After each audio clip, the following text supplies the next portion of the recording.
আজকে বানাচ্ছি মাছের মাথা দিয়ে কোয়াশ আলুর সবজি।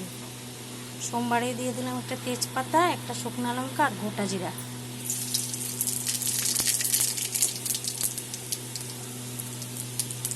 দিয়ে দিলাম অল্প লবণ যাতে তেলটা না ছিটে আসে।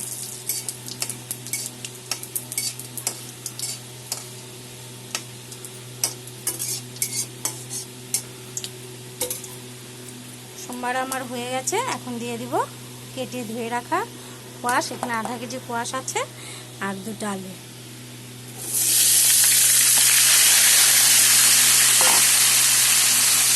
এগুলোকে ভাজা করে নেব। দিয়ে দিলাম 1 চামচ লবণ,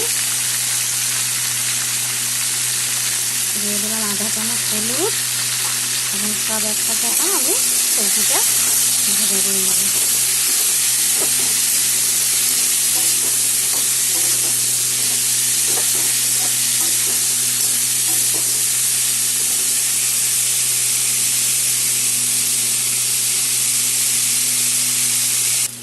সবজি আমার মোটামুটি ভাজা হয়ে গেছে। এখন দিয়ে দেবো মশলা। এখানে আছে 6টা কাঁচা লঙ্কা, একটা মাঝারি সাইজের পেঁয়াজ আর 3-4 কোয়া রসুন দিয়ে দিলাম। আর এখানে আছে আধা চামচ ঝাল লঙ্কার গুঁড়া, আধা চামচ ধনে গুঁড়া, আধা চামচ জিরে গুঁড়া আর 1 চামচ চিনি পেস্টের জন্য দিয়ে দিলাম। এখন সব একসাথে কষিয়ে নেব।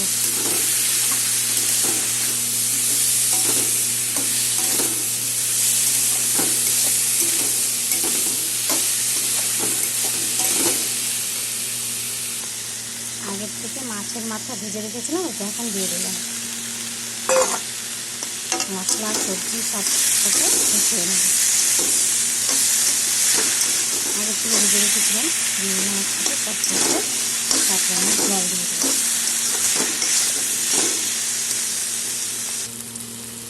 সবজির সাথে মশলা, মাছের মাথা আমার সব কষানো হয়ে গেছে। এখন দিয়ে দেবো জল। দিয়ে দিলাম জল।